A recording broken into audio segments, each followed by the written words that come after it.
अवधूत चिंतन श्री गुरुदेव दत्त श्री स्वामी समर्थ। तुम्हा सर्वांचं आपल्या स्वामी शक्ती या चॅनलमध्ये मनापासून स्वागत आहे। स्वामी तुम्हा सर्वांच्या सर्व चांगल्या इच्छा पूर्ण करो एवढीच स्वामींच्या चरणी प्रार्थना करते आणि आपल्या आजच्या या नवीन आणि सुंदर व्हिडिओला पुन्हा एकदा नव्याने सुरुवात करते। फक्त बघा, उद्या 21 जून शुक्रवार खरं तर अत्यंत महत्त्वाचा आणि सर्वात मोठा दिवस, कारण उद्या आहे वटपौर्णिमा। सगळ्याच महिलांच्या, सगळ्याच माझ्या ताईंचा अगदी आवडीचा दिवस, ज्या दिवसाची आपण संपूर्ण वर्षभर आतुरतेने वाट बघत असतो। बघा, वटपौर्णिमेचा जो दिवस आहे किंवा वटपौर्णिमेचं जे व्रत आहे ते पतीच्या दीर्घायुष्यासाठी केलं जातं। या दिवशी उपवास केला जातो, वडाची पूजा केली जाते आणि पतीला दीर्घायुष्य मिळण्यासाठी त्या वडाला प्रार्थना केली जाते। आजच्या या व्हिडिओमध्ये मी तुम्हाला याच वटपौर्णिमेचा एक अत्यंत प्रभावी उपाय सांगणार आहे, जो उद्याच्या दिवशी आपल्याला करायचा आहे। उद्या सकाळीच आपल्याला आपल्या घरामध्ये या झाडाचं पान आणायचं आहे। या झाडाचं पान जर वटपौर्णिमेच्या दिवशी तुम्ही घरात आणलं, त्याची जर स्थापना तुम्ही तुमच्या घरात केली तर तुमच्या पतीच्या दीर्घायुष्यात वाढही होईल। तुमच्या पतीच्या कितीही कठीण असणाऱ्या कुठल्या इच्छा असतील तर त्या इच्छा पूर्ण होतील, घराची प्रगती होईल, घराची भरभराट होईल, घरामध्ये असणारं जे दारिद्र्य आहे ते संपत जाईल, घरात धन धान्य यांचा म्हणजे घरामध्ये जे धनधान्य आहे त्यामध्ये बरकत येत जाईल आणि आयुष्यभर तुमच्या घरामध्ये सुख समृद्धी ऐश्वर हे सगळं भरभरून राहील। बघा, उद्याच्या दिवशी हा उपाय अत्यंत महत्त्वाचा आहे, जो माझ्या प्रत्येक महिलेला, प्रत्येक ताईला आवर्जून करायचा आहे। आता काय उपाय आहे, कुठल्या झाडाचं पान घरात आणायचं आहे, हे सगळं काही पुढे मी तुम्हाला सांगणार आहे। फक्त त्यासाठी व्हिडिओ स्किप न करता शेवटपर्यंत बघा आणि जे कोणी आपल्या चॅनलवरती नवीन असतील त्यांनी लगेचच आपल्या चॅनलला सबस्क्राईब करा, कारण तुम्ही आपल्या चॅनल सबस्क्राईब केल्यामुळे मी पुढचे जे काही व्हिडिओ बनवेन ते सर्वात आधी तुम्हा सर्वांपर्यंत पोहोचतील।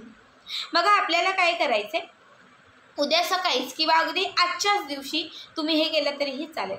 तुम्हाला तुळशीची 5 पानं तोडायची आहेत, ठीक आहे। तुळस माता आपल्या घरामध्ये, आपल्या अंगणात, आपल्या गॅलरीत जे तुळशीचं रोप असतं त्याची 5 पानं तुम्हाला तोडायची आहेत आणि वटपौर्णिमेच्या दिवशी ही 5 पानं आपल्याला आपल्या घरामध्ये आणायची आहेत। खरं तर पौर्णिमा तिथी ही माता लक्ष्मीसाठी समर्पित आहे आणि पौर्णिमा तिथीला तुळशीचं जे महत्त्व आहे ते विशेष आहे। या दिवशी जर तुळशीचं पान तुम्ही घरात आणलं तर त्या पानासोबत तुमच्या घरात लक्ष्मीची प्राप्ती होईल, ज्यामुळे तुमच्या घरामध्ये नेहमी सुख समृद्धी ऐश्वर हे सगळं काही भरभरून राहील। आता ही 5 पानं घरामध्ये आणायची, एका ताम्हणात किंवा प्लेटमध्ये ही 5ही पानं ठेवायची। ती गंगाजलाने किंवा स्वच्छ जे पिण्यायोग्य पाणी असतं त्या पाण्याने ही 5ही पानं स्वच्छ धुवून घ्यायची। त्याच्यानंतर दुसरी एक प्लेट घ्यायची, त्या प्लेटमध्ये एक मुठभर तांदूळ घ्यायचे आणि त्या तांदळाच्या वरती ही 5ही पानं ठेवून द्यायची। एका वाटीमध्ये थोडीशी हळद घ्यायची, त्या हळदीमध्ये थोडी पाणी घालायचं आणि ते मिक्स करायचं। ही 5 पानं जी आहे त्या 5ही पानांना एक टिपका तुम्हाला हळदीचा लावायचा आहे, बरोबर, एक टिपका हळदीचा लावायचा आहे। त्याच्यानंतर तुम्हाला या पानांना उदबत्ती म्हणजे अगरबत्ती ओवाळायची आहे आणि तुमच्या मनातील जी इच्छा असेल ती इच्छा व्यक्त करत श्री स्वामी समर्थ, श्री स्वामी समर्थ, श्री स्वामी समर्थ, श्री स्वामी समर्थ हा मंत्र म्हणत तुम्हाला माता लक्ष्मीचं 1 वेळा महालक्ष्मी अष्टकं म्हणायचं आहे।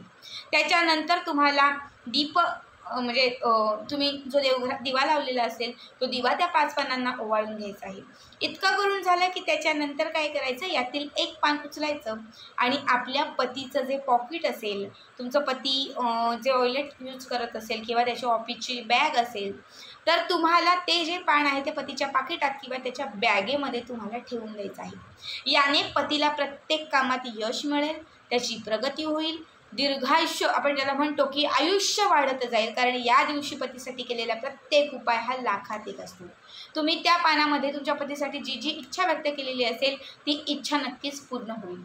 त्याचबरोबर जे दुसरं पान आहे ते तुम्हाला तुमच्या तिजोरीत ठेवायचं आहे, जिथे तुम्ही सोनं पैसा जे काही तुमचं असेल ते ठेवता, तर त्या ठिकाणी तुम्हाला दुसरं पान ठेवायचं आहे, जेणेकरून तुमच्या घरात बरकत राहील, तुमचे जे पैसे आहेत किंवा बऱ्याच वेळा असं होतं पैसा येतो पण तो टिकत नाही, स्थिर नसतो, तर जेव्हा हे तुळशीचं पान पौर्णिमा तिथीला तुम्ही तुमच्या तिजोरीत ठेवाल तेव्हा तुमच्या घरात माता लक्ष्मी आकर्षितही होईल, माता लक्ष्मी स्थिरही होईल, पैशांची आवकही वाढत जाईल आणि घरात धनप्राप्ती जी आहे ती भरभरून होईल.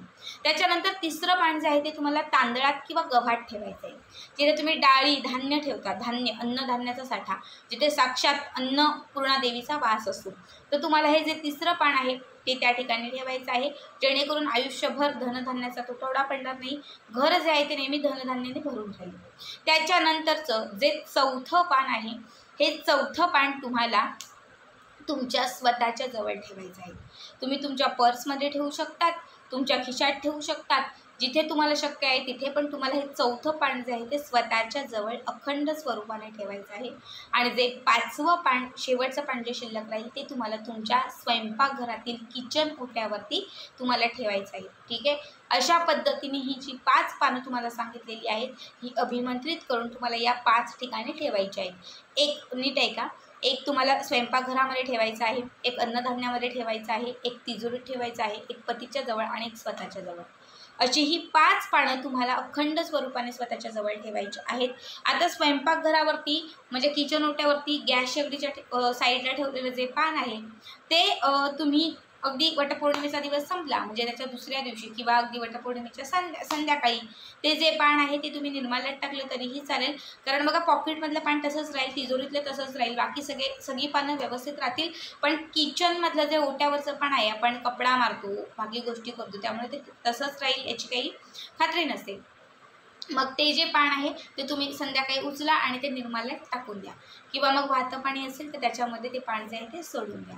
या उपायाने अगदी वर्षभर तुमच्या घरामध्ये सुख, समृद्धी, ऐश्वर सगळं काही भरभरून राहील, सगळं मनासारखं घडत जाईल, घरात अखंड माता लक्ष्मीची कृपा राहील, भगवान श्री विष्णूंचा आशीर्वाद राहील, झालेलं जर काही कर्ज असेल तर त्यातून मुक्तता होईल आणि घराची भरभराट होऊन आर्थिक प्राप्ती जी आहे ती झपाट्याने होईल. अत्यंत साधा सोपा उपाय आहे. उद्याच्या दिवशी आवर्जून करा. खूप जास्त काही नाही जमलं तरी चालेल, पण ही 5 तुळशीची पानं या ठिकाणी नक्कीच ठेवा. आजचा हा व्हिडिओ कसा वाटला कमेंट करा आणि असेच पुढचे व्हिडिओ पाहण्यासाठी चॅनलला सबस्क्राईब करा. श्री स्वामी समर्थ. जय जय स्वामी समर्थ.